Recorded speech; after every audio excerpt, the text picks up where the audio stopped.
Hello, my name's John Davidson. I'm a mathematician. I teach at a community college in Ohio, Southern State Community College, and I've been wanting to do this video series on how to succeed in a math class. And I know quite a bit about this topic. I've had 37 math classes in college, starting with calculus.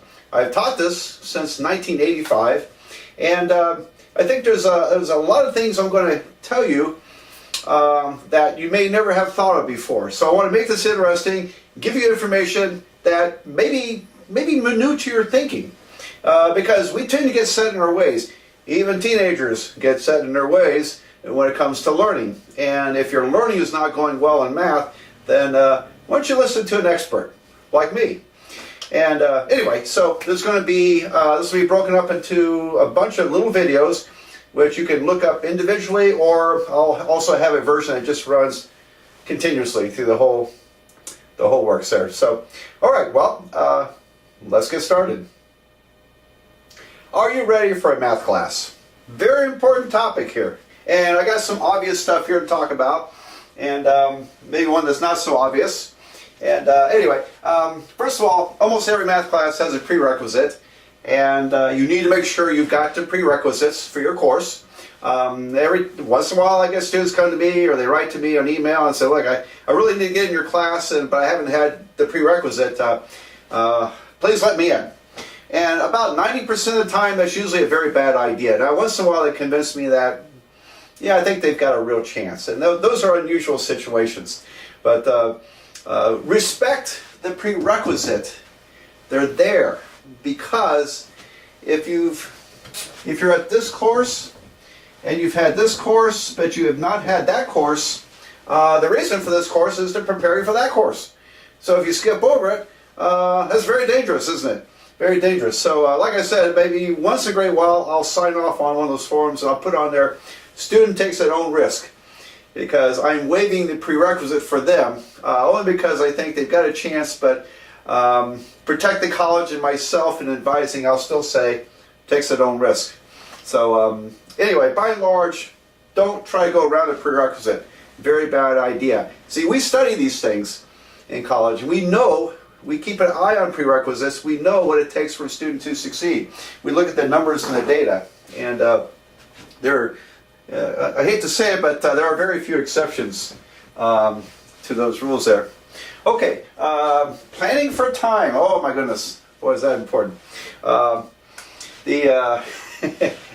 a lot of students underplan for time because they got too much going on in their world, and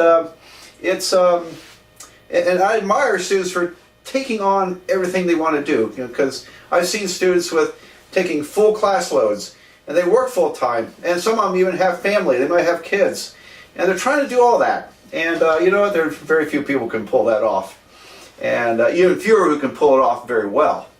And so usually they're wasting their time, and math is usually the weak link. Unless you're really good at math, math is the weak link in that chain, and that's usually often the one that they have to drop because they cannot manage their entire load. So how much time do you need? Well,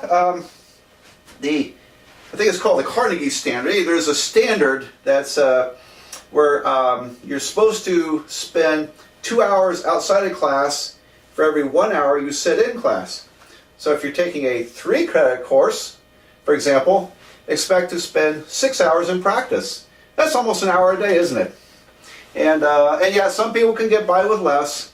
Unfortunately, a lot of people need more than that. So 6 is just, I mean, that 2-to-1 ratio, 2 hours outside of class to 1 hour in class, is a guideline. It's not a hard, fast rule, but it's I can almost guarantee you most students don't even plan for that much practice. They'll think, well, I'll sneak it in. Maybe on Sundays I got 2 hours somewhere in the evening I can study. No, does not work well. I'll talk a lot more about that later. So, got to plan for a time. Planning for attendance. Okay, well, this is a habit. Showing up is a habit. Guess what? In the work world, you got to show up to work, don't you? If you want to keep your job, you got to keep showing up to work. You can be sick once in a while, but not often. So, plan on showing up. And so important. And I'll talk about attendance, and watch that video on attendance.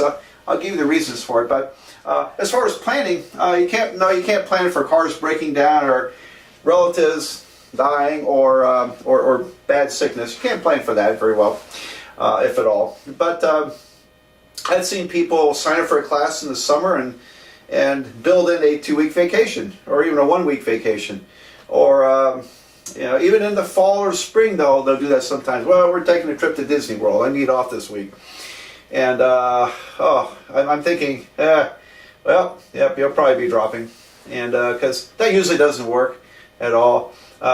People getting married in the middle of the semester. Wow, marriage is great. Get married. Don't take classes. At least don't take math class. It's too distracting. Now, I don't want to sound sexist, but men, it's not such a big deal because we just go with the flow and let the women plan everything for the most part. And but I'm not sure I've ever seen a lady getting married during a semester who managed to pass a course, because there's just too much going on. Unless you're going to get married by justice of the peace and not take a honeymoon other than maybe a weekend, it's not going to work very well. Don't take math during those times. Go out, have fun, get married. That's great. Come back later and take math. And if you're pregnant, well, it doesn't apply to men, but if you're pregnant and going to have a baby, can you do this? Can you succeed in this math class knowing that you're going to be off for a while? So that usually doesn't work so well either. Now, there are exceptions, but they're rare. Overcompensate. Right, what do I mean by that? Oh boy, is that important. You always try to overbuild something a little bit so it's extra strong and won't collapse. Now, it's human nature, particularly when they're doing something they're not too excited about, like taking a math class does not excite everybody, I hate to say. Very often, it's human nature to plan for the minimum amount of effort required. I'm just going to do, here's what I think I can get by with. And you know what? Almost always you fall short. It just works that way. So if you plan for a minimum amount of effort, the least you think you can get by with, almost assuredly, almost guaranteed, you're going to fall short. And because things will come up, distractions will come up. Plus, you may have misjudged how much time it takes. And if you're new to college, then you're not used to the rigor of college professors. You're not used to the demands. You might not even be used to working anything outside of class. Maybe you went to a high school where you did all your homework inside of a classroom and you didn't take your books home, didn't take your work home. You've got a big adjustment there. So overcompensate on your planning for time. And don't take on too much. Don't take on too much. From my point of view, almost all of you are quite a bit younger than me. I could be old enough to be your grandfather, maybe. You got a lot of time to get this college thing over with, and unless you've got really strong responsibilities where you got to earn money, in that case, probably got to just work 2 jobs if you have to. But if you try to rush college without having the time to do it well, then it may not work. So try to overcompensate some. Give yourself a little more time to succeed in this class. Why attendance is crucial. Do you know that's one of the most neglected aspects of success in math, is actually just showing up? And now you're taking college, going for a college degree, you're supposedly building great skills for the work world. And a humongously good skill in the work world is always show up, always come to work. And yes, some things come up. There's death in the family, can't avoid that. You can get very sick where you just are unable to come in. And or maybe your car breaks down on the way there and you can't find a ride. Unavoidable things come up. And so this is why you've got to make a habit, a mental habit. I'm going to get in there, and if something does come up, well, at least you've minimized the damage by missing classes. Now, it does not matter how good your excuse is. When you miss a class, you miss a class. You missed a lot of information. And but here's I think the biggest reason why attendance is so critical. It's because, are you going to go through the textbook and catch up on your own?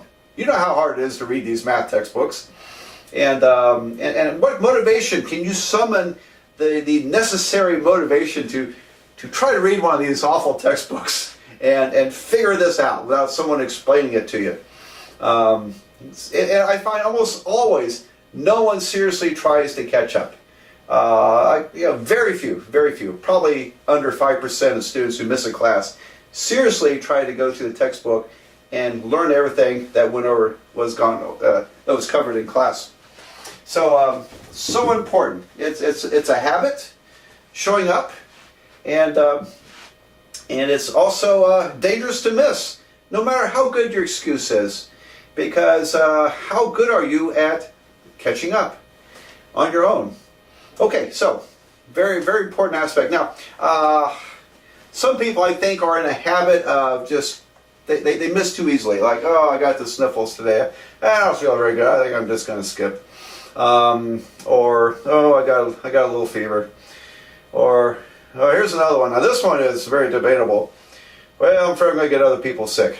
Okay, there's some people who walk in with the flu or strep throat. I wish they had stayed home. So I think the argument can be made. Sometimes you have to take one for the team. If you have something that's pretty serious and contagious, you are doing people a favor by not coming in.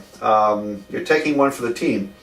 But if you have just something really minor, or you just don't feel good today, or your joints ache, or whatever, get yourself in there. Suck it up, get into class, take notes, get involved. And I'll tell you what I do. I don't miss work. I missed one day of work due to myself being sick in 40 years. And that was before I started teaching. And I only missed it because my boss ordered me to stay home. Now, there were some days I should have stayed home. But I'm just, I don't miss class. I don't like to. Unless there's really we can afford to miss a class if I have a personal day in mind. But what I find is, if I have a cold or I'm getting a cold, the best thing for a common cold is to work. Get up on your feet and work. And I find every time that the symptoms get a lot better. And so I like to work through colds. I don't like getting colds. I hate them. And but as long as you don't get the flu, which can put you down with a high fever, if it's just a common cold or allergies, get up and try working and see if that helps. You might feel better than just sitting at home feeling sorry for yourself. So anyway, attendance, very critical in math. And I can tell you that people with low attendance who miss 2 or 3 or 4 classes, they almost invariably do not get through a course, or they do poorly. Maybe they get a D when they should have been getting a B. And so the numbers are there. We see it all the time in math. People with poor attendance almost invariably do poorly. So and yes, we understand there are times where that cannot be avoided. Sorry, you still got to learn this math. So that's the hard reality of this. But okay, well, there it is. That's attendance. Why is taking notes so important? It actually may be for reasons you haven't thought of. And now I can usually tell who's not taking notes. They're the ones who are daydreaming. And they might try to pay attention. Some of them just, and occasionally one of them just puts their head down and falls asleep. So sometimes I think math classes are where you go. If you really need a good night's sleep, get a math class so you can sleep through it. Yeah, that happens.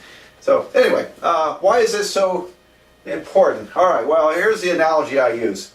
If you sit there and just watch a lecture, presentation, then everything just kind of bounces off your eyeballs. But if you're taking notes, then it has to go through your brain in order to get your arm and your hands to write. So it does go into your brain first, and it may sink in a little better. So now I got to tell you, I never used my notes much, but I realized that if I didn't take notes, I wasn't going to gain anything from class. I was just going to start daydreaming. And so it's hard to keep so totally focused that you can absorb everything. The act of writing stuff down forces it into your brain, into a level of memory. And I think that's very important because you want that recall later on. To figure, oh, what was I supposed to do? Oh, yeah. You might remember taking a note on it. And so very important to take notes. Now we'll talk about how to take notes in a different video. But whatever you do, engage your brain, start writing notes, and that will help you focus and keep attention and actually drill some things into your head that's going to come back later and help you. Don't take notes, you're not going to learn much. So how do you take notes? I'm not sure I got all the answers on this one, but you know, we've already talked about the act of taking notes is very, very important in class. But I give you some ideas of how to take notes that I think work pretty well. Now, I remember having a class as an undergraduate in math class, and the professor walked in with a big pile of papers, and he would proceed to copy it all onto the board, and we would play scribe and copy it down also. And that's all it was. The whole class was him copying his notes on the boards. I'm thinking, well, now this was back in the 70s. We didn't have copying machines, were not so common back then. But nowadays I would say, well, why don't you just photocopy your notes and save us the time of coming to class? Okay. So what can you do? What can you do? Now, the minimum thing you can do when taking notes is to copy down the calculations. And I think a lot of students, that's all they do. They copy down the calculations, have very little real notes. And what you need also is some explanations, some directions on how to solve things. And that helps a great deal. So write down some directions. And you know what? It's tough. You got to write fast. And I feel bad for the youngest students coming out because most of them are no longer learning cursive writing. You can write faster in cursive than you can by printing. And so that's making note-taking slower. They're doing you a disservice in the public schools by not teaching cursive handwriting. But anyway, we go fast, and guess what? Go to university and take a math class, they usually go a lot faster. And now you really got to write fast. And so you know, we have only limited time to get enough examples and information out to you. So we have to go kind of fast on the board. So yes, I know it's hard to keep up listening, writing, and trying to insert some explanation in there is a little tough. Well, it's a good challenge. And but try to do that. Now, the very best case scenario is after class, rewrite your notes. Put some explanations in there. Do that as fast as you can while it's still fresh. You know what? I never had the self-discipline to do that. I think I tried it once and it was wonderful, and I couldn't keep up. But if you can find the time to rewrite your notes, writing explanations in, oh my gosh, you'll probably get an A, maybe a B. I can't guarantee that, but you probably will. It would be amazing, because here's what happens. When you write things out in your own words, you're reinforcing it. You're teaching yourself. And I'll show you where this really shows up. In most of my classes, I allow students to bring in 1 page of notes. They can write anything they want to on front or back of a paper, and as long as it's handwritten. And the students who just copy down problems, I think they're trying to play match game. Well, here, I saw this once in a calculus class. Most of the students came in with, I'm exaggerating, they came in with about 500 problems written in 2-point font. And I think they were trying to match up, say, well, I'll just go on the test. If I can match up this problem with one of these over here, I can try to mimic the calculations to solve it. It didn't work well at all. Those people didn't do well. You need directions. You need directions. And in that case, to prepare that 1 page of notes, they are recopying their notes and writing some directions. And when they do that, it reinforces the learning, because now they're teaching themselves. By stating it, you're drilling it into your head better. So that's some ideas about note-taking. But take notes, and but make sure you try to find some time to put in some key words, some key phrases, some key directions on how to recognize something, or why something is, or how to solve the problem. Very important. Probably, maybe at least as important as copying down the calculations and the techniques.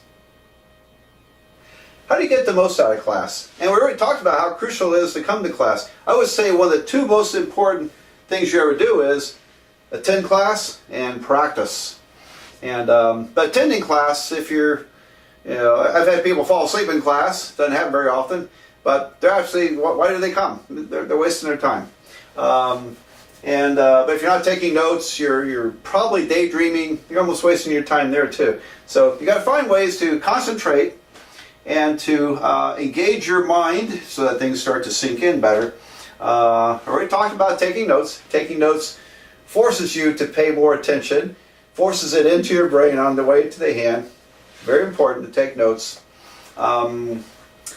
And some people are way too passive in class. I would say most students are way too passive. I don't think they've engaged their brain at all when they're in there. They're just kind of enduring sitting through the class. And you have someone like me up there asking lots of questions. Are you really mentally trying to answer them? Do you actually raise your hand once in a while and try to answer a question? Or do you ask questions? And so anything you can do to engage yourself in the class by asking questions of things you don't understand, or look, I didn't get that. Can you give another way to explain that? I welcome those questions. I love those questions because at least someone's speaking up for probably a couple other people who also aren't getting it. And so I like that. We have a lot of ways to explain things in college math, and because most of us have a very strong background in math, and we can have a lot to draw from. So yeah, ask questions when you need to. If you're not getting something, it's your responsibility to make it our responsibility to explain it better. Okay, but even try to get in discussions. If someone like me throws out some questions, maybe you got a way to answer that. See if you can jump into that and weigh in. And now you're really engaging your brain there also. So those are active ways to engage yourself, your mind. And like I say, most students are very passive in class. They're probably trained to be that way in the public schools. You're not supposed to speak up. You just sit there and you take it. And a lot of us really like active learning classes, and because we know they do better that way. So try to be active in class. Don't be shy. Now, I am by nature a shy person. When I was a student, I was extra shy because I'm a stutterer. And I've gotten over stuttering for almost about 99.9%. I'm over it. But that really made me shy in class. But I got to tell you that I think most people don't raise their hand and ask questions in class because they're afraid of what someone will think of them. Just like I didn't want anybody to know I stuttered. And so you got to get over that. From my point of view, at my age, I no longer care what people think about me. If I need information, if I need an answer, I seek it. And I don't care what anybody else thinks. You should have that attitude also. Don't be bashful. Don't be bashful about asking questions. Don't worry about what people think. Chances are you're going to be the hero because you're asking for them. You are their spokesman for some of those students. And so ask questions. Ask questions. Jump into discussions when you can. Other than that, take notes. Take notes, and that will help keep your focus. And so I think those are the strongest ways you can really get the most out of a class. If you're just going to be like everybody else and just sit there and kind of daydream and take a few notes, you're not gaining much from the class, are you? Chances are no one's ever talked to you about how do you read a math book. And chances are you probably haven't tried it very much because they're hard to read. Most math books are written for top professors at major universities, many of which don't even teach that class. And but they're the ones that pick out the books, and at a major university that can be a very big revenue generator for the publisher. So they try to impress the big guys, and they don't write books for you, the student. They write it for the people who buy the books. You pay for them, or someone pays for them, but the people who buy the books are people like me, and the publishers pay most attention to the big university professors. So anyway, math books, and also the other problem with math books is they're designed to be all-purpose for many colleges. So they're not very focused on exactly what you need to learn, and that makes it even tougher to learn from too, because there's stuff in there that you don't really have to have. All right, so how do you read a math book? Whatever you do, don't read it like a newspaper or the internet. You just don't look at it and watch it and read it. You won't be able to keep your focus. It'll like bounce off your eyes. It's just like in class. You You don't just sit there and watch the lecture. You've got to take notes in order for it to pass through your brain and get absorbed. So to read a math book, you need a pencil or pen. You need paper to write on. And at the very minimum, write out each step in the examples. Very minimum. Write out each step and then stop and ask yourself, wait, how do you get that? Try to figure out each step. If you take the time to figure out each step, then you really are trying to understand what you're looking at. And so write out every steps. And then as you go, try to put in a couple of directions, a couple of notes. If you can just be short and sum up something on how to solve a problem, that can be very critical, because now you're also teaching yourself. Every time you say or write something in your own words, you are getting it to sink into that mind a little bit better. So anyway, that's how you read a math book. Why is practice so critical? And I swear that a lot of my students are trying to do the minimum amount of effort they can just to get by, and it falls in that category that if you do the least amount of work you think is necessary, you're going to fall short, because things come up. Unexpected things always come up. And so make time for practice. And you know why it's so crucial? Because this is where you do most of your learning. Your best learning is from practicing problems, pushing the pencil. And don't be in denial over that. It really works. Now, you're going to learn more from practicing than you ever will from listening to a professor like me. And I wish it wasn't that way. I wish I could, transfer my knowledge from my head into yours. If I could do that, I'd be very rich, because no one else can do that. But no one can do that. You have to practice in order to exercise your very best learning. And it's so critical. Don't shortchange yourself on this. If you want to get out of the class with a decent grade, you better make time to practice. And how much practice? Well, I think a lot of students don't have an idea how much they need to do. And we've already mentioned the kind of the one-size-fits-all standard is it's expected that students study 2 hours outside of class for every 1 hour in class. That really varies from person to person. But, almost very few students can get by with very little practice in math. Usually, the few that can do that, they've already taken this class before. They're just kind of retaking it after some years and refreshing. But don't think you're an exception. The people that are very exceptional that way, no doubt, are probably not watching this video. They don't need to. So 2 hours outside of class for every 1 hour in class, that would probably be a lot more than most of my students do. And unfortunately, some people may need more. They need more time. So practice is so important, because, again, this is where you learn the most. This is where you teach yourself how to do something. This is where you check yourself against answers. And we'll talk more about the best ways to practice and how to get the most from it. How can you get the most out of your practice time? What are the best ways to practice? And, well, there's a lot to talk about there. For one thing, don't set aside only 1, maybe 2 days a week to practice. All right? It's not going to go well. Okay? You need to practice frequently. And I tell my students, even if you can only get in 20 or 30 minutes in a day, as long as you do it most days, that's going to help you a great deal. You need frequent exposure to what you're learning in math. Frequent exposure. I would say 5 or 6 days a week. And make time. And again, it doesn't have to be a long stretch. It just needs to be some time. And that way, your brain is being re-exposed to it frequently enough that it's starting to simulate what you're learning. And you're starting to figure out things internally there. They're starting to sink in. If you practice 1 day a week, it's just going to look like gobbledygook every time that day rolls around the practice. Like, what in the world was I doing? And so I think a lot of people get frustrated because they don't practice often.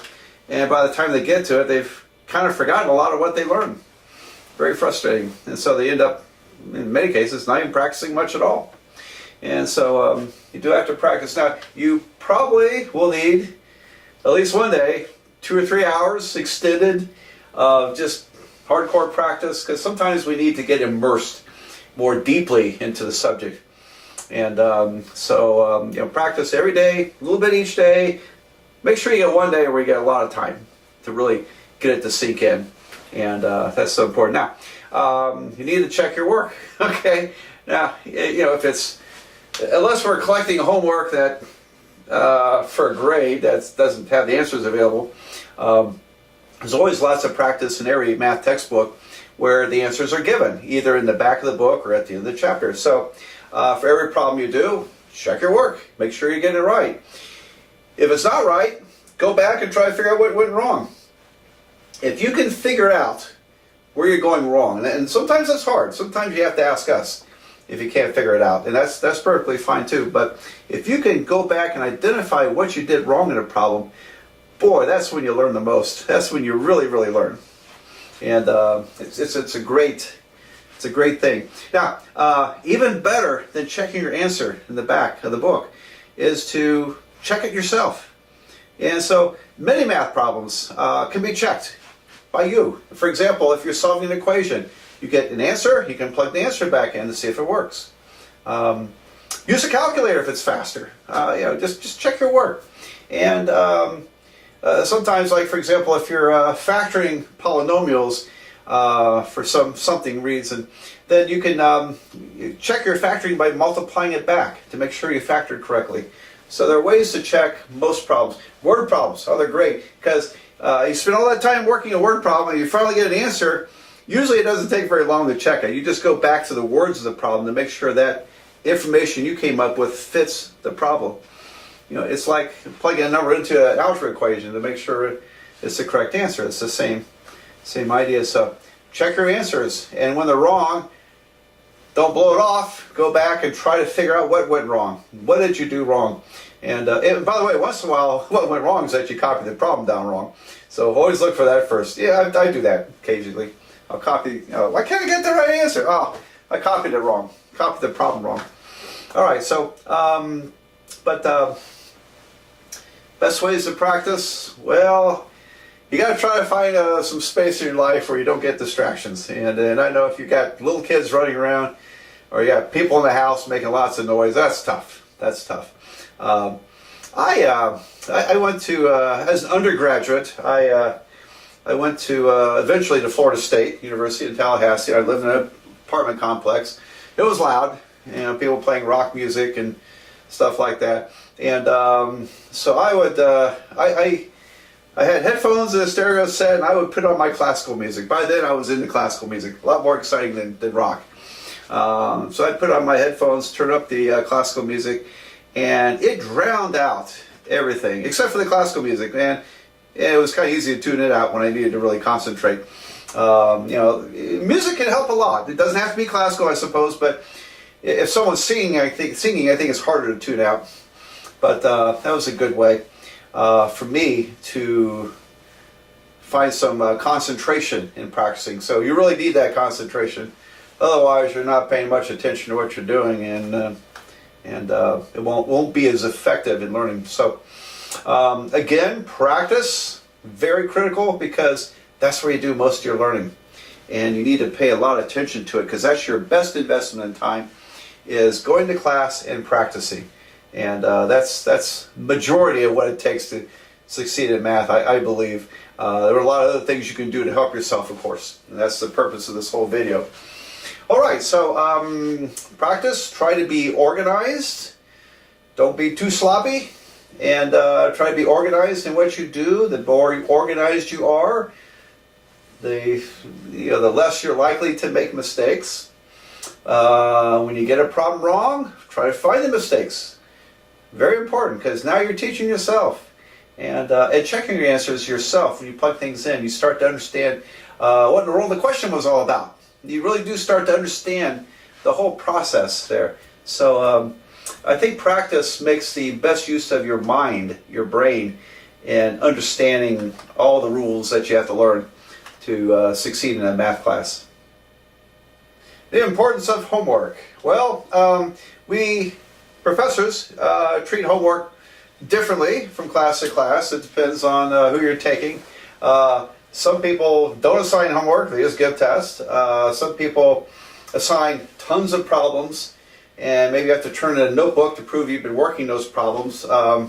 They may even be problems with answers in the back. They really just want to verify that you're working, trying to inspire you to work and practice, which is great. But they may not have the time to go through and thoroughly grade them. I happen to be the type who gives a handful of problems for homework that I'm going to grade like I'm grading a test. And so I'll tell you what's important for me on it, and this may apply to a lot of classes you take. If someone takes the time to come up with a select number of homework problems, that means they're concentrating on what's important to them. And so whenever I assign 6 or 8 problems, I'm looking for representative problems, and usually they're tougher problems, because I expect people to practice. They're very important problems that are covering the gist of what I'm trying to teach. And so when someone like me puts attention on that assignment, then those are really important problems. You need to learn them. So you need to don't shirk your duty on doing your homework. Make sure you put time aside for it. Now, the biggest mistake I think students make is that they'll go home, they'll work the homework problems for a grade. And then they may or may not get to the practice. Huge mistake, huge mistake. All right, you always practice. Practice the problems, the easier ones, work your way toward the harder ones. Do your practice, that's where you're learning, that's where you're teaching yourself. Then, after you're confident you can do these problems on your own, then you go back and you work the problems that are assigned for a grade. And you'll do a lot better that way. It just stands to reason, doesn't it? You'll do much better if you practice first and then do this. And I know a lot of students think, well, I better get this done because he's going to grade that, so I'll work those, and then they might tell themselves they're going to practice, but they don't. a lot of people don't. So anyways, it would be a very poor choice to do it in the wrong order there. Okay, because if it's for a grade, you want to make sure you get some good points. So again, in a lot of cases, homework has been chosen because it's the most representative of what we want you to master. And so you got to do that. And whatever you do, don't blow off a homework. Make sure you get in there. It's an assignment. What are you going to do in the work world when the boss gives you a project and comes to the end of the week and, no, I didn't get it done. What's going to happen to you? What kind of career are you going to have? Okay, so it's part of getting that good work ethic, that good work habit that is so valuable out in the work world. People that show up to work, people that complete their assignments on time, their projects on time. That's quite valued, and if you do that well, then you'll start getting promoted. Okay, I speak firsthand because I have worked in the real world before I ever started college teaching. All right, so homework's so important. Now, the other importance of it is hopefully when you turn it in, professor's going to go over it. And or in my case, sometimes I write up the answers and pass them out, and then we see if there are questions. Sometimes I just work them in class. The nice thing about a homework assignment, to me at least, and probably to a lot of people, is that it really focuses attention on what we want to make sure you learn. And so it does focus your attention in the way that we think is the most productive. And so take advantage of that, because we're the experts. You're not an expert. So, go along with us, okay? You'll be better off that way. And learning from your mistakes. Very important with homework. Learn from your mistakes. And I know sometimes I'll pass back papers. I think people look at it and say, I got a 72, great. Then they just put it aside and they don't really pay attention to why they missed problems. And so learn from your mistakes from your homework, because the homework is a tune-up for the tests. And most of your grade is usually based upon tests, isn't it? So homework's very critical. Don't skip any of them. Do what you got to do to get the homework turned in, even if you have to miss the day it's due. Usually professors will work with you and say, well, you can email it to me or fax it to me or something. Many of us will give you a way to get the homework in, even if you absolutely have to miss a day. Did you know that some of the most successful people in life are successful because they made mistakes and they've learned from them? And so they're not so set in their ways that they just can't learn something new or even recognize their own errors. They pay attention and they gain from it, from making mistakes. And that's just part of living.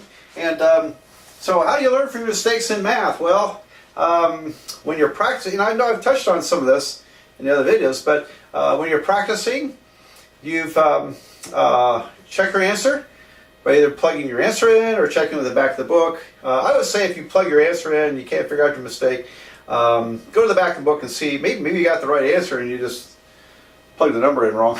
Okay, but anyway, whatever you do, check your answers. Check your answers and learn why, if you make a mistake, can you figure out what you did? Was it just something real careless? Or are you truly misunderstanding something? You gotta go back and maybe look at book examples or go through your notes, what the professor did on the board. Try to figure out what you did wrong. When you can figure out and identify your own errors, when you can learn from your mistakes, you're making humongous progress in learning mathematics. And so that's one of them. And sometimes, like when you get a paper turned back to you, and I know I mentioned this too, I know some people just look at it and say, oh, okay, yeah, I got an 85. Oh, that's not bad. Or I got a 48. Oh, well, that's a lousy one. And then I think they just file it away and forget it. Okay. Learn from your mistakes. Look at that stuff, and hopefully there's some notation on there where you went wrong. And you can learn from that. Particularly if it's a homework assignment being returned, because perhaps you haven't tested on it yet, and you want to make sure you do learn that stuff before you take the test. So that's pretty critical. What other mistakes? Did you practice enough before you took a test? Did you study for the test? You know, examine yourself. What is your performance? Are you putting enough time into the class? Enough practice? Are you practicing often enough? You know, people who learn to be self-critical in a balanced way. You don't want to be overly self-critical and just kick yourself all the time. That's very, very unproductive. But if you could be self-critical in a productive, balanced way, a positive way, so that you learn from, then you can accept that you make mistakes, and I'm going to learn from them, and try not to do that again. So, you know, are you practicing enough? Are you learning from the errors in your paper? Are you doing something wrong in your habits that's not helping you? So all that's part of really living, isn't it? And as applied to being successful in math, it's critical. It's important that you learn from your mistakes. Studying for a test. How do you study for a test? And boy, what a great investment of time. You know, my typical class is not on, but my typical classes, I'll get 5 tests, and that's 80%. So each test is like 16% of the grade. That's a sizable chunk. So you better invest some decent time into studying for tests, because they really matter. All right, so I think the biggest mistake students make in studying for tests is not practicing everything. And so you might go back and look at it. Let's see, I did this, we did that about a week ago. You know, I really got that. I don't think I need to practice that. Convincing yourself that you know certain topics and don't need to practice it. Big mistake, big mistake. You still need to practice it. Go back and rework them. So I would say start at least the day before a test. Okay, don't wait till the day of the test to study. At least give it 1 or 2 or 3 days in advance to start working on studying for it, depending on how hard this is for you, how involved it is.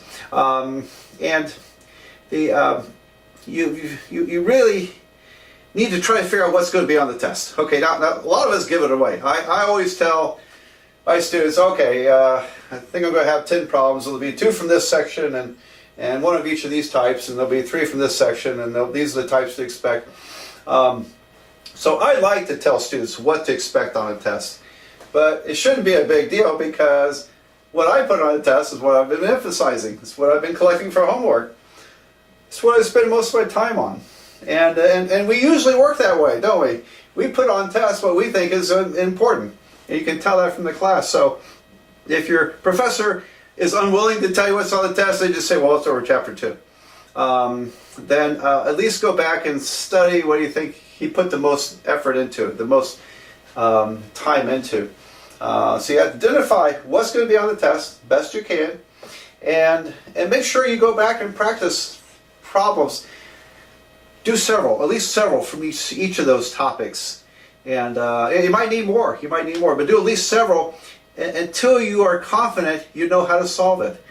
And you see, it's so important to walk into a test confident, because when you're not confident, it throws your brain into a disarray and you can't think as clearly. People get test anxiety. That's part of the reason. If you walk in confident, you're a lot less likely to have test anxiety. And so you want to be confident by knowing that you've tried every type of problem several times and you know how to work them.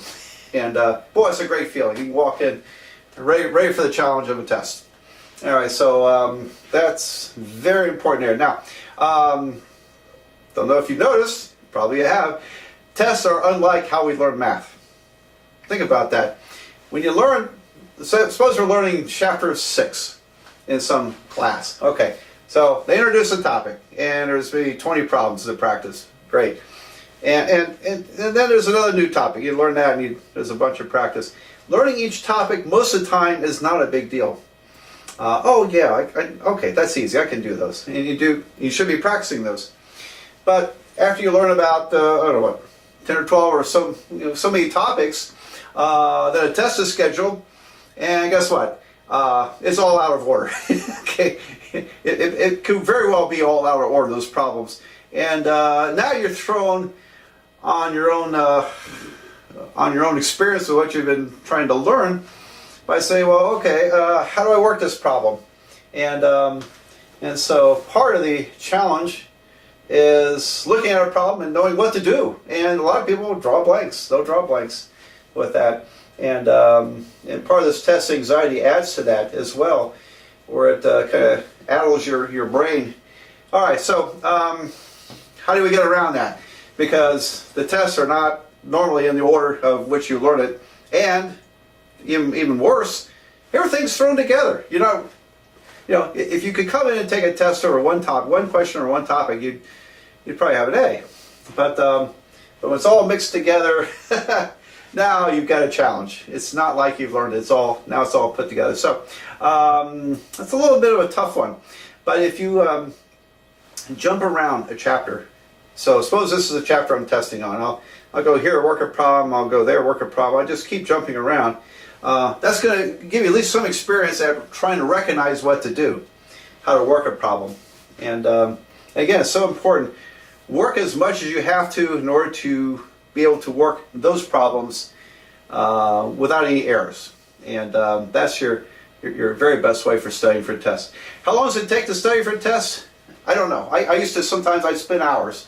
And I had one class, I had a whole album of Gioacchino Rossini overtures. I put it on, that would get me really pumped. And I would do some practice at the, and get ready for that test. I'd walk in just ready to go. And it worked for me. Anyway, so lots of practice. Set aside time for it. Plan ahead, because usually they give you about a week's notice of when a test is, or it might even be scheduled in the syllabus when the tests are.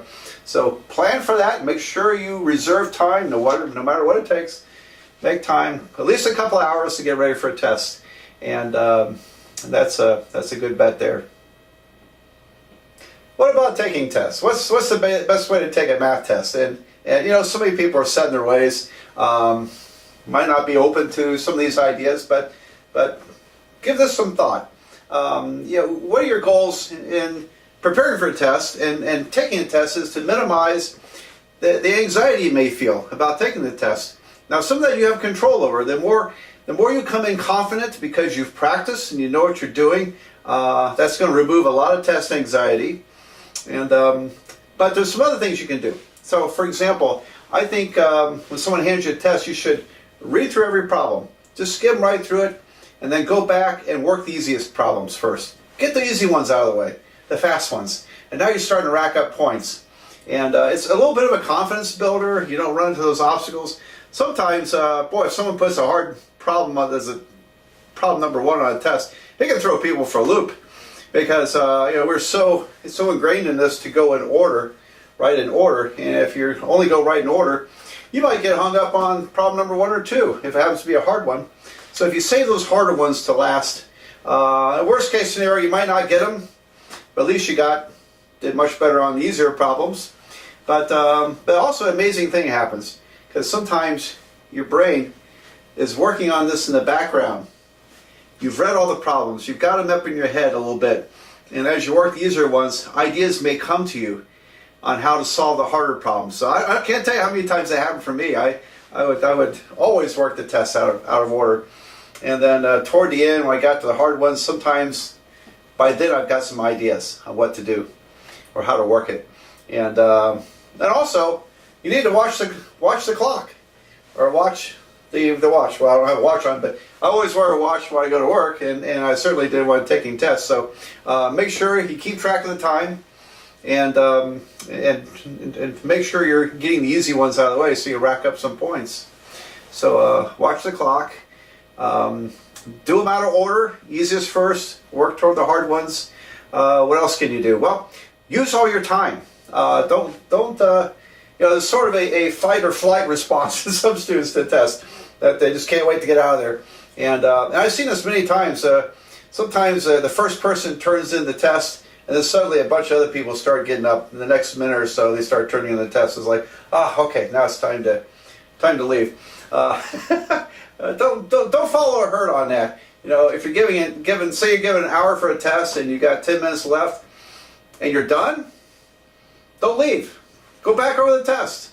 Now, there's this really misconception that your first answer is supposed to be your best. I don't know, maybe it works for some multiple choice tests in other courses besides math.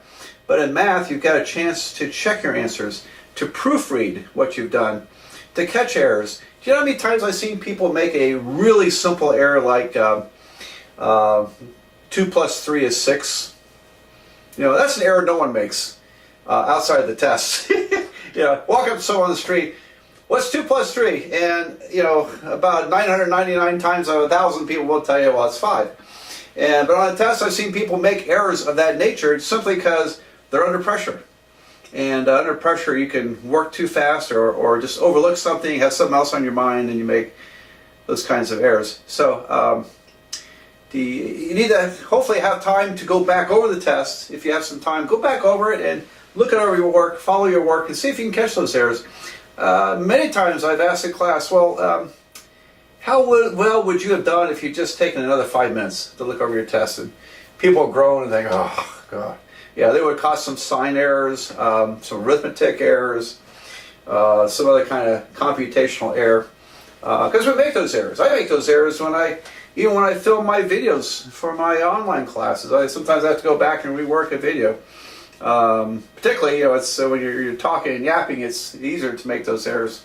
When you're taking a test, it's easy to make errors because of the pressure you feel. And so take some time to go back over the test, proofread what you got. If you have time, plug your answers in and check them. Just check them, make sure they're correct. And if they're not correct, well, you got to figure out where your mistake is.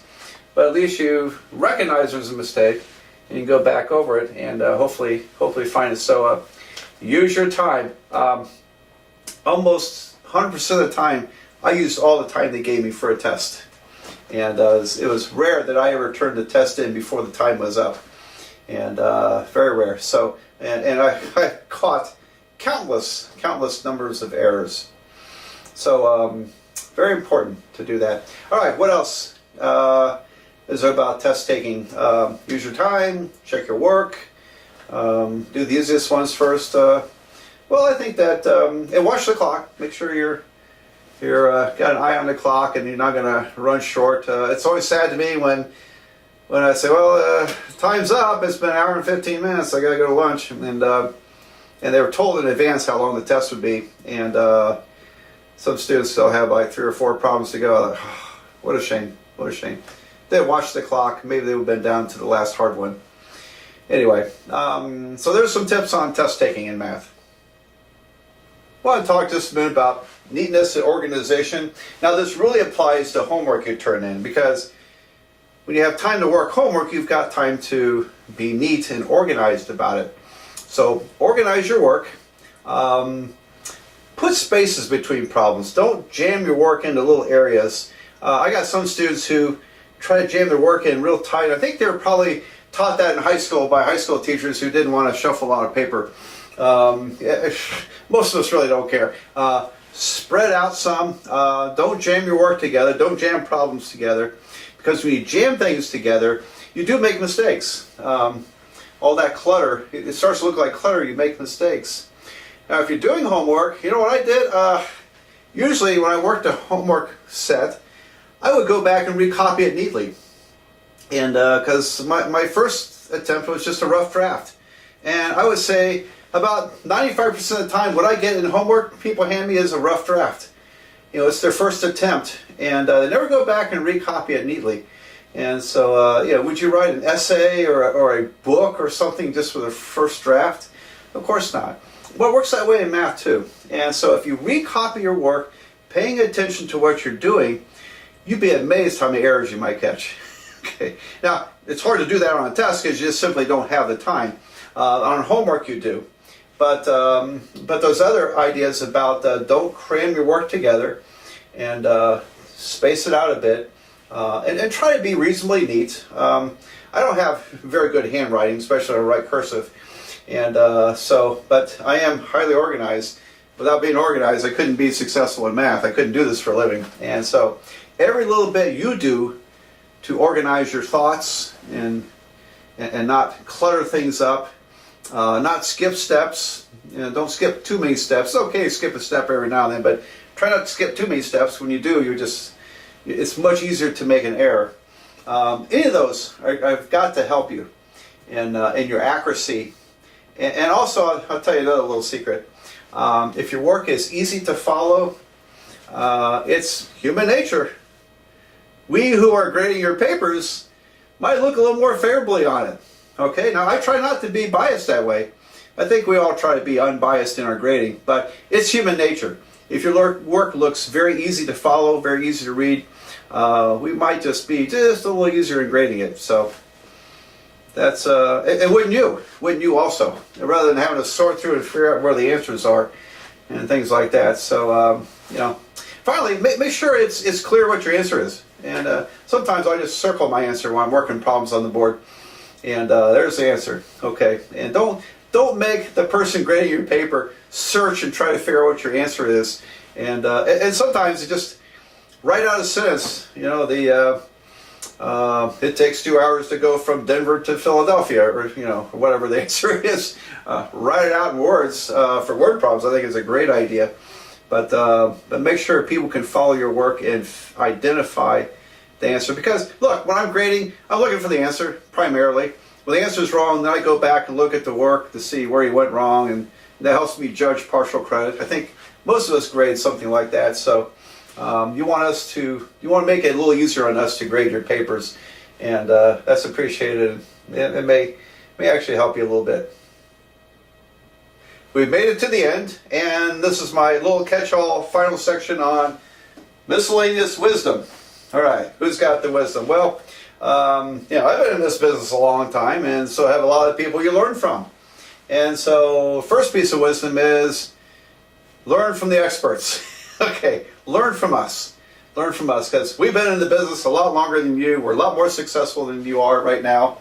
And so we have a lot to tell you that's going to guide you toward being successful in our subject. And so pay attention to what we have to say. If it looks like something's important to us in class, then you better learn it.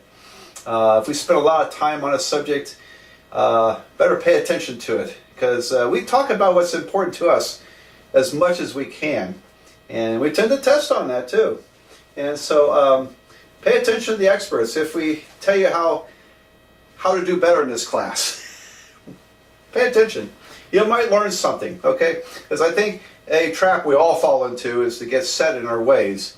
And even 18-year-olds can be set in their ways as far as learning. Well, this is the way I've always learned. This is why I've always done this type of work. Be open. Be open to new ideas. That's part of why you're in college. You're here to learn new ideas and to explore other facets of life and learn from them. And so pay attention to those experts. Be open to new ideas. Don't get set in your ways. And that's so important. So and use us. Ask us questions. Ask us. Most of us really welcome the questions. Now, I can't promise that. In big universities, sometimes they just want to walk in and write a bunch of stuff on the board and leave and go back to their research. But at least at the community college level, I can vouch for that. Most of us really like to get some questions in class, get some discussion.